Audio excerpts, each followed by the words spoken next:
One of the major legal scholars in Islam is called Shuraih al-Qadhi, very well known.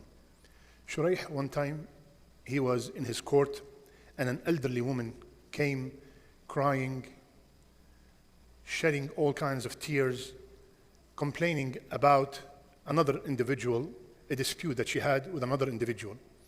Her tears were streaming down her face. So a man sitting next to Shuraih came close to him and whispered in his ear. He said, I'm 100% sure that she is right. Look at the way that she's crying. Shuraih did not even blink. And he told the man, he said, don't ever be fooled by tears. The brothers of Yusuf came to their father complaining with the same tears, and they are the same ones who threw their brother in the well. We hear a snippet of gossip. We see half a screenshot of a text. We listen to a person venting about another person without hearing the other story, and immediately we have made a verdict. Who is the villain and who is the victim? We already made the decision. Ya Akhwan, guilt is not innocence. Or grief is not innocence. Grief is not innocence. People come, shed tears, speak from the bottom of their heart, Allahu Akbar. But Allah Azza wa Jal and His Prophet alayhi salatu wassalam gave us foundation, gave us guidelines. يا أيها الذين آمنوا إن جاءكم فاسق بنبأ فتبينوا أن تصيبوا قوما بجهالة فتصبحوا على ما فعلتم نادمين. Oh, you believe, be careful. If someone comes to you with some news, make sure you verify, you clarify before you make any decision. Otherwise, you're going to regret it. How many marriages are destroyed because the husband or the wife took a rumor and never verified? How many siblings stopped talking to each other because one of the relatives came and threw something and left? Years. What did Islam teach us? Rasulullah sallallahu alaihi wasallam, he told us, if two men came to you to rule between them, to have hukm between them, لا تحكم للأول حتى تسمع للثاني. Don't ever rule to the first guy until you hear the second, and then you will be able to give the proper judgment. Wallahi, I told you this before. Completely, because when you hear one person, you heard half the truth. You must, even if your mother came complaining about your father, hear your father's side of the story.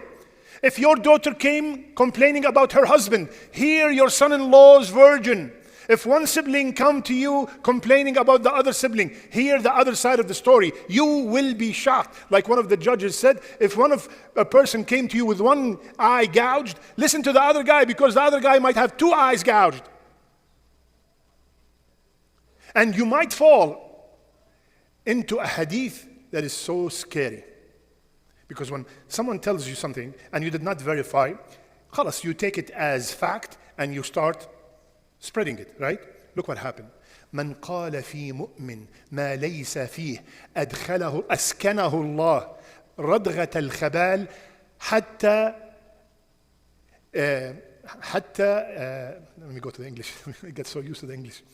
Whomsoever say about a believer what's not true about him, Allah will put him in the fuss and the pus of the inhabitants of the hellfire, all their dirt. He will live there until he retracts what he said about his brother. How many times we make a judgment and somebody asked me about that person, khalas, I already made a judgment because I heard someone talking about him, talking about her. I already made the judgment, no, this guy is. So ya akhwan, if you do not have time to verify, then that rumor, or you will become the graveyard for that rumor. Dies right there by you. If you have no time to verify, and by the way, any news, any information, someone's talking about a company, a restaurant that is bad, and no. Anything, not only about people. Any information, do not spread it. And if you want to spread it, make sure you verify. If you have no time to verify, it dies there by you. That's it, you're done. Number 2, do not talk about someone. Go talk to that someone that you heard about. Oh, this brother said this about you. You immediately made a ruling, khalas, he's bad, I'm not talking to him. No. Go to him and ask him, Ya akhi, I heard, is this true? And if he said it's true, clarify. Maybe it's a misunderstanding. And if it's not true, subhanallah, you have already, when I first came to Epic, somebody came to me and he said, you see that brother over there? I was just arrived, maybe 10 days. I say, yeah, don't ever talk to him. No matter what he tells you, do not listen to him.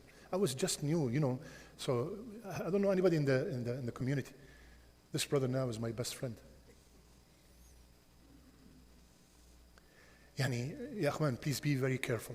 If somebody wants to treat you with honor and made you a judge about any matter, make sure you hear both sides of the story.